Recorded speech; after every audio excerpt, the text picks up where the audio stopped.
नमस्कार. आज आपण एका अशा घरगुती टॉनिकबद्दल बोलणार आहोत जे आपल्या शेतीत अक्षरशः क्रांती घडवू शकतं.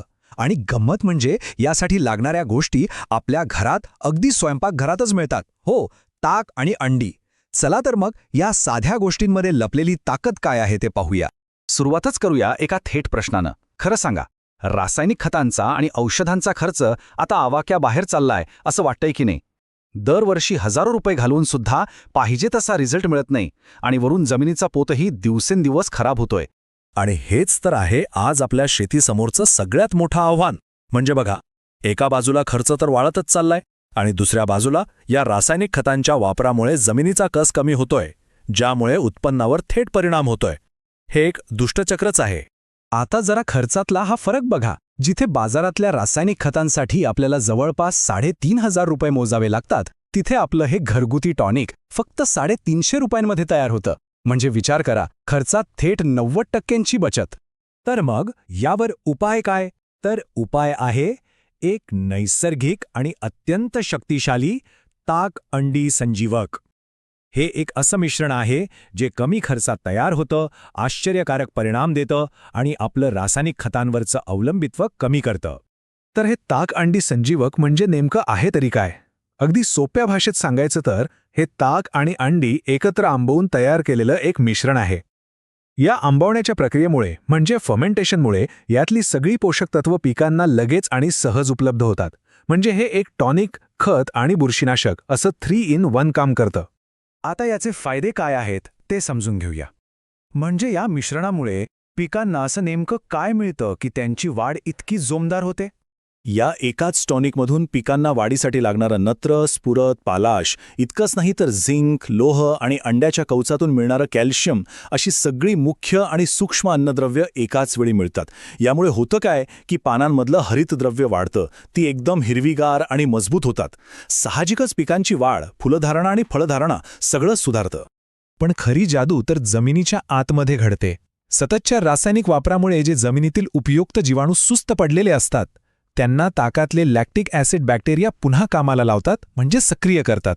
हे जीवाणू जमिनीला पुन्हा जिवंत करतात, ज्यामुळे जमिनीची सुपीकता नैसर्गिकरित्या वाढते आणि आपली रासायनिक खतांची गरज आपोआप कमी होते. थोडक्यात सांगायचं झालं तर ह्याचे 3 मुख्य फायदे आहेत.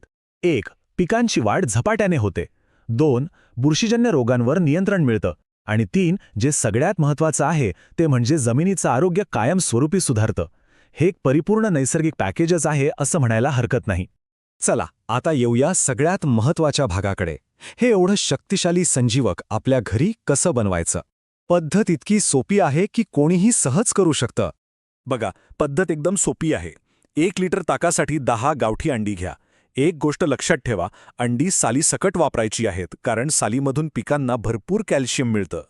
अंड्यांचा सालीसोबत चांगला चुरडा करून घ्या आणि तो ताकात व्यवस्थित मिसळा. हे मिश्रण एका प्लास्टिकच्या डब्यात ठेवून त्याला घट्ट झाकण लावून 8 ते 10 दिवस सावलीत आंबवण्यासाठी ठेवून द्या.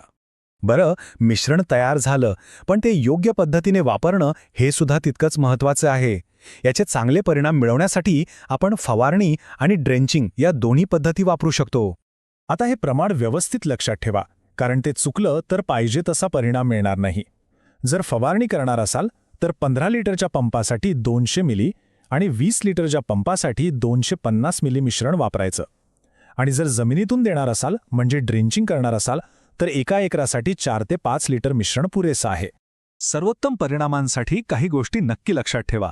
फवारणी नेहमी सकाळी लवकर किंवा मग संध्याकाळच्या वेळी करा, कारण यावेळी पानांवरची छिद्र उघडी असतात आणि टॉनिक चांगलं शोषलं जातं.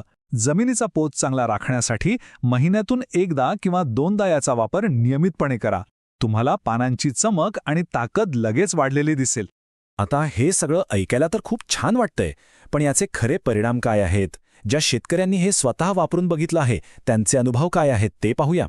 आणि तुम्हाला ऐकून आश्चर्य वाटेल, पण ज्या शेतकऱ्यांनी या पद्धतीचा वापर केलाय त्यापैकी जवळपास 95% शेतकऱ्यांना खूप चांगले सकारात्मक परिणाम मिळाले आहेत. हा एकच आकडा या नैसर्गिक टॉनिकची ताकद सांगण्यासाठी पुरेसा आहे. एका अनुभवी शेतकऱ्याने अगदी मोलाचा सल्ला दिला आहे. ते म्हणतात, तुमचा जो वायफळ खर्च होतोय तो नक्कीच एकदा कमी करा आणि या नैसर्गिक पद्धतीवर एकदा विश्वास ठेवा.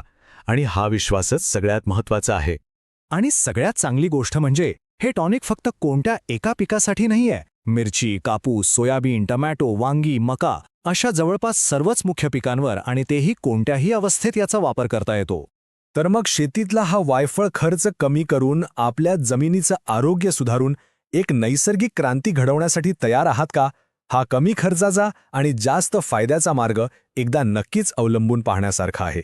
यावर एकदा विचार नक्की करा.